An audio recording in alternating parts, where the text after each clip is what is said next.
Hello everyone, welcome back to my channel एजी कैन। Hope you all are doing well. काफ़ी दिनों बाद मैं आप लोगों से मिल रहा हूँ। आज मैं इंफॉर्मेटिव वीडियो लेके आया हूँ। अब मैं क्या सोच रहा हूँ कि मैं बहुत शॉर्ट वीडियोज बनाऊंगा। काफ़ी चैप्टर्स मैंने पढ़ा दिए हैं ऑलरेडी। ऐसा कोई टारगेट नहीं है कि इसको केवल नेट गेट या फिर IIT जेई वाले स्टूडेंट्स ही देखेंगे। इसे कोई भी देख सकता है, कोई भी केमिस्ट्री बैकग्राउंड का स्टूडेंट है, कोई भी इसे देख सकता है। क्योंकि ऐसा मैंने देखा है अक्सर लोग यहाँ पे गलतियां करते हैं। वैसे ही टॉपिक्स में लेके आया हूँ आप लोगों के सामने, ठीक है। आज हम लोग बात करेंगे रेजोनेंस वर्सेस टॉटोमेरिज्म। मैं आप लोगों को कुछ पॉइंट्स बताऊंगा, 6-7 पॉइंट्स बताऊंगा। किसी भी बुक में आपको ऐसा पॉइंट वाइज नहीं मिलेगा, कहीं पर भी सारे पॉइंट्स इकट्ठे नहीं दिए हुए रहते हैं, इसलिए वीडियो को लास्ट तक देखिएगा, ठीक है। कुछ स्ट्रक्चर्स मैंने ऑलरेडी बनाए हुए हैं व्हाइट बोर्ड पे।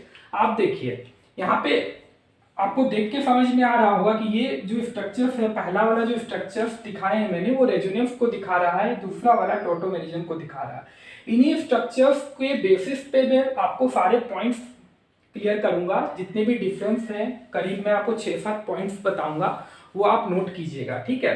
तो पहला पॉइंट ये होता है, जब बेसिक डिफरेंस क्या होता है रेजोनेंस में, ठीक है। ये रेजोनेंस को दिखा रहा है और ये टॉटोमेरिज्म को दिखा रहा है, ठीक है। तो बेसिक डिफरेंस होता है इन दोनों के बीच में कि यहाँ पे जो डिस्प्लेसमेंट होती है वो या तो लोन पेयर की डिस्प्लेसमेंट होती है या पाई बॉन्ड डिस्प्लेस करता है, ठीक है। आप देख रहे होंगे कि पाई बॉन्ड का डिस्प्लेसमेंट हो रहा है, लोन पेयर का डिस्प्लेसमेंट हो रहा है, बट एटम्स का डिस्प्लेसमेंट नहीं हो रहा। एटम्स की पोजीशन बिल्कुल फिक्स है। यहाँ पे देखिए नाइट्रोजन है तो यहाँ पर भी नाइट्रोजन है।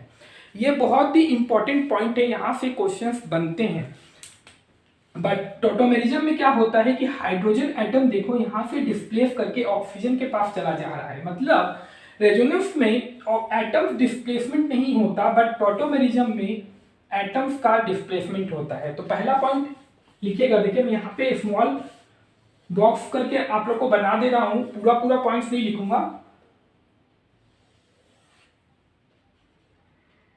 स्मॉल में लिखूंगा, आप लोग अपने नोट्स बना रहे हैं तो पूरा लिख लीजिएगा, ठीक है। तो पहला पॉइंट क्या है कि डिस्प्लेसमेंट ऑफ या तो लोन पेयर या पाई बॉन्ड, ठीक है। पाई और लोन पेयर का डिस्प्लेसमेंट होता है, और यहाँ पे क्या होता है, एटम का डिस्प्लेसमेंट होता है टॉटोमेरिज्म में। तो क्वेश्चन बनता है, जेई का ही बता रहा हूँ, क्वेश्चन मैंने खुद देखा है। वहां पे क्या होते हैं कि 4 स्ट्रक्चर्स दिए हुए रहते हैं। सपोज कीजिए 2 दिया हुआ है, 2 मैंने और बना लिया। फिर मैंने पूछूंगा इसमें कि किसमें रेजोनेंस स्ट्रक्चर नहीं बने हुए या फिर कौन रेजोनेंस शो नहीं कर रहा है।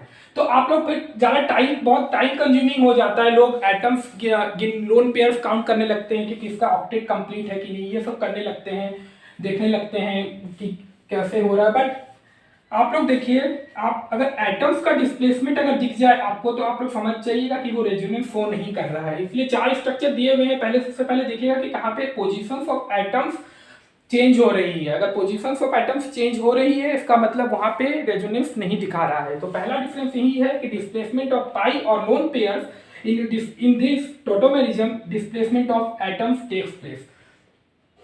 सेकेंड पॉइंट की बात करते हैं तो रिप्रेजेंटेशन की बात आती है। सेकेंड पॉइंट देखिए, रिप्रेजेंटेशन की बात आती है। यहाँ पे हम लोग डबल हेडेड एरो से रिप्रेजेंट करते हैं। रेजोनेंस को डबल हेडेड एरो से रिप्रेजेंट किया जाता है। केमिस्ट्री में एरो का अपना ही रोल होता है, एरो को आप इग्नोर नहीं कर सकते हैं। बहुत सारे स्टूडेंट्स 11th-12th में क्या करते हैं, रेजोनेंस जब दिखाते हैं तो इस तरीके का एरो बना के आ जाते हैं। ध्यान रखिएगा, ये एरो इंडक्टिव इफेक्ट को दिखाता है, ये इंडक्टिव इफेक्ट को दिखाता है, ये रेजोनेंस को नहीं दिखाता है। ये एरो हम लोग ऐसा देखे हैं जब हम लोग इंडक्टिव इफेक्ट पढ़ते हैं। तो अगर आप लोग रेजोनेंस स्ट्रक्चर सही बना के आए हैं, पेपर में करेक्ट बना के आए हैं, बट एरो को अगर आप ऐसे कर दिए हैं तो वहां मार्क्स कट जाते हैं। फिर हमें लगता है कि हम कहाँ पे गलती कर दिए हैं, ठीक है। तो एरो रिप्रेजेंटेशन देखिए, ये डबल हेडेड एरो से रिप्रेजेंट किया जाता है रेजोनेंस, और टॉटोमेरिज्म को आप लोग डबल एरो से रिप्रेजेंट करते हैं। देखिएगा, ध्यान दीजिएगा, डबल एरो से रिप्रेजेंट करते हैं। यहाँ डबल हेडेड एरो से रिप्रेजेंट करते हैं, यहाँ डबल एरो से रिप्रेजेंट किया जाता है। तो बात आती है सेकेंड पॉइंट रिप्रेजेंटेशन की, ठीक है। इक्विलिब्रियम का साइन होता है। देखिए एक आपको और डिफरेंस बता देता हूं, हम लोग इक्विलिब्रियम को इस तरीके से रिप्रेजेंट करते हैं। और कोई रिवर्सिबल रिएक्शन रहता है तो उसको हम लोग इस तरीके से रिप्रेजेंट करते हैं, ठीक है। इंडक्टिव इफेक्ट को इस तरीके से करते हैं, और हमारा रेजोनेंस को डबल हेडेड एरो से रिप्रेजेंट करते हैं। थर्ड पॉइंट की बात करते हैं तो थर्ड पॉइंट में देखिए, यहाँ पे आप देखिए, यहाँ डायनेमिक इक्विलिब्रियम एग्जिस्ट करता है इन दोनों के बीच में, ठीक है, डायनेमिक इक्विलिब्रियम एग्जिस्ट करता है। कौन सा परसेंटेज ज्यादा होगा ये डिपेंड करता है आपकी रिएक्शन कंडीशन पे, आप सॉल्वेंट कौन सा ले रहे हैं, ठीक है। बट यहाँ पे क्या होता है कि एक ही कंपाउंड एग्जिस्ट करता है। देखिए मैं नाइट्रोमीथेन ड्रॉ किया हूँ यहाँ पे, तो यहाँ पर भी वही कंपाउंड है, यहाँ पर भी वही है, ठीक है। ये कॉन्ट्रीब्यूटिंग स्ट्रक्चर्स है दोनों के, ये हाइपोथेटिकल होते हैं, रियल नहीं होते हैं। ये रेजोनेंस हाइब्रिड है, रेजोनेंस हाइब्रिड। इसका मतलब क्या है, ये जो डैश है वो दिखाया है मैंने, इसका मतलब होता है कि the negative charge is displaced between two oxygen atoms, मतलब डीलोकलाइजेशन हुआ है नेगेटिव चार्ज का इन दोनों ऑक्सीजन एटम्स पे, ठीक है। ये है रेजोनेंस हाइब्रिड और ये है कॉन्ट्रीब्यूटिंग स्ट्रक्चर्स। तो बात ये हो रही है कि यहाँ पे एक ही कंपाउंड एग्जिस्ट करता है, बट यहाँ पे क्या होता है कि अलग यहाँ पे डायनेमिक इक्विलिब्रियम होता है। जैसे ये नाइट्रो है तो ये आपका एसी नाइट्रोफॉर्म है, ठीक है। तो अलग अलग कंपाउंड है, आप इसको सेपरेट भी कर सकते हैं। तो थर्ड पॉइंट ये होता है कि रेजोनेंस में हमारा एक सिंगल कंपाउंड एग्जिस्ट करता है, सिंगल कंपाउंड, ठीक है। बट यहाँ पे क्या होता है, डायनामिक इक्विलिब्रियम होता है। डायनामिक इक्विलिब्रियम क्या होता है, ये मैंने इक्विलिब्रियम चैप्टर में पढ़ाया है, मैं आई बटन में लिंक दे दूंगा, आप लोग जाके देख लीजिएगा। इक्विलिब्रियम मैंने बहुत अच्छे से कंप्लीट किया है अपने चैनल पे। फोर्थ पॉइंट देखते हैं, जैसा कि मैंने आपको अभी बताया कि ये जो स्ट्रक्चर्स होते हैं ये रियल नहीं होते हैं, हाइपोथेटिकल होते हैं, ये रियल नहीं है ये स्ट्रक्चर, ठीक है। तो अगर रियल नहीं है तो आप इसको सेपरेट कैसे कीजिएगा, आपको थोड़ी ना पता है कि ये स्ट्रक्चर एग्जिस्ट कर रहा है, ये वाला कर रहा है, ये हम लोग मान लेते हैं हाइपोथेटिकल है। बट ये क्या है, रियल है। हमारा कोई अगर रिएक्शन कर रहे हैं तो वहां पे हमें ये फॉर्म भी मिलता है और ये फॉर्म भी मिलता है, ठीक है। तो इसको हम लोग सेपरेट नहीं कर सकते हैं, ये हम लोग सेपरेट नहीं कर सकते हैं, कांट सेपरेट, ठीक है। और इसको हम लोग सेपरेट कर सकते हैं, इजीली सेपरेट कर सकते हैं इसको हम लोग, ठीक है। फिफ्थ पॉइंट की बात करते हैं। तो देखिए यहाँ पे क्या हो रहा है कि दो फंक्शनल ग्रुप है और दो फंक्शनल ग्रुप है यहाँ पे। जैसे अभी मैंने आपको बताया कि यहाँ पे नाइट्रो फॉर्म है तो यहाँ पे एसी फॉर्म है। सपोज कीजिए अगर यहाँ पे आप कीटो फॉर्म लेते हैं तो यहाँ पे क्या इनॉल फॉर्म बनता है, वो हमें पता है टोटोमेरिज्म कीटो का इनॉल फॉर्म होता है। अगर आप यहाँ पे इमीन लेते हैं तो यहाँ इनामीन बनता है, ये हमें पता है, इनामीन बनता है। तो यहाँ क्या हो रहा है, दो फंक्शनल ग्रुप है, कीटो है तो इनॉल है, नाइट्रो है तो एसी फॉर्म है, इमीन है तो इनामीन है। बट यहाँ पे क्या है, थ्रू आउट दी हमारा जो स्ट्रक्चर ड्रॉ हो रहा है वहां पे केवल नाइट्रो ग्रुप ही है, नाइट्रो फंक्शनल ग्रुप ही है। तो हम लोग ये कह सकते हैं कि रेजोनेंस में हमारा सिंगल फंक्शनल ग्रुप होता है, मतलब वन फंक्शनल ग्रुप होता है, ओनली एक ही फंक्शनल ग्रुप होता है through out the reaction. But यहाँ पे क्या होता है कि टू फंक्शनल ग्रुप होता है, या तो कीटो होगा या इनॉल होगा या नाइट्रो होगा या एसी फॉर्म होगा, ठीक है। एक डिफरेंस और है इन दोनों के बीच में, यहाँ पे रेजोनेंस के लिए जो रेजोनेंस की क्राइटेरिया होती है वो ये होती है कि हमारा मॉलिक्यूल प्लेनर होना चाहिए, एटम्स एक प्लेन में होने चाहिए। तो यहाँ पे क्या होगा, अगर प्लेनर मॉलिक्यूल है तभी रेजोनेंस पॉसिबल है। तो मॉलिक्यूल शुड बी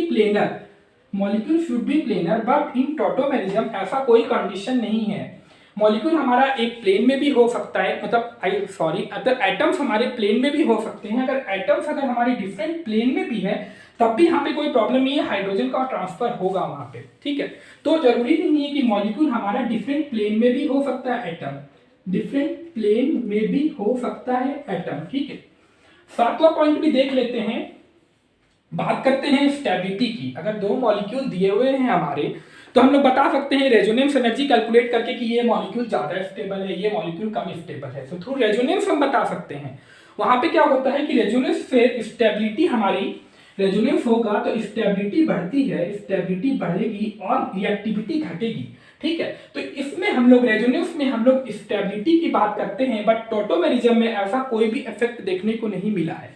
मैं बताया हूं आप लोगों को कि ये डिपेंड करता है कि कौन सा स्ट्रक्चर ज्यादा स्टेबल है, वो डिपेंड करता है कौन सी हमारी रिएक्शन कंडीशन है, कौन सा सॉल्वेंट ले रहे हैं, बहुत सारी कंडीशन पे डिपेंड करता है कि कौन सा फॉर्म एग्जिस्ट करेगा। कभी ये ज्यादा एग्जिस्ट कर सकता है, कभी ये ज्यादा एग्जिस्ट कर सकता है। तो बात करते हैं यहाँ पे हमारा कोई भी इफेक्ट ऐसा नहीं होता, कोई भी इफेक्ट ऐसा देखा नहीं गया स्टेबिलिटी की। तो हम लोग स्टेबिलिटी की स्टडी कर सकते हैं रेजोनेंस में, ठीक है। बहुत ही सिंपल टॉपिक है, बहुत ही सिंपल टॉपिक है, बट लोग गलतियां करते हैं, यहाँ पे लोग गलतियां करते हैं, इसको भी लोग रेजोनेंस का नाम दे देते हैं। तो ये आप ध्यान रखिएगा कि ये रेजोनेंस नहीं है, ये टॉटोमेरिज्म है, ठीक है। आइसोमर्स में हम लोग पढ़ते हैं टॉटोमेरिज्म, ठीक है। तो होप आप लोगों को वीडियो अच्छी लगी होगी, कुछ इंफॉर्मेशन आप लोगों को मिली होगी। क्वेश्चंस बनेंगे इसमें, एक दो क्वेश्चंस बनते हैं, जेई लेवल के बनते हैं, बट ये है कि नेट गेट वाले देख सकते हैं अपना कॉन्सेप्ट स्ट्रॉन्ग करने के लिए, ठीक है। तो नेक्स्ट टाइम मैं फिर आऊँगा कुछ इन्फॉर्मेटिव। अब मैं सोच रहा हूँ कुछ छोटे छोटे वीडियोज ही बनाऊँ, आधे एक घंटे का वीडियो मैं नहीं बना रहा अपने चैनल पे। तो वैसे ही कुछ ऐसी टॉपिक्स लेके आप लोगों के साथ फिर मिलूंगा। अगर वीडियो मेरी पसंद आए आप लोगों को तो वीडियो को लाइक शेयर और सब्सक्राइब जरूर कीजिएगा। मिलते हैं फिर अगले लेक्चर में।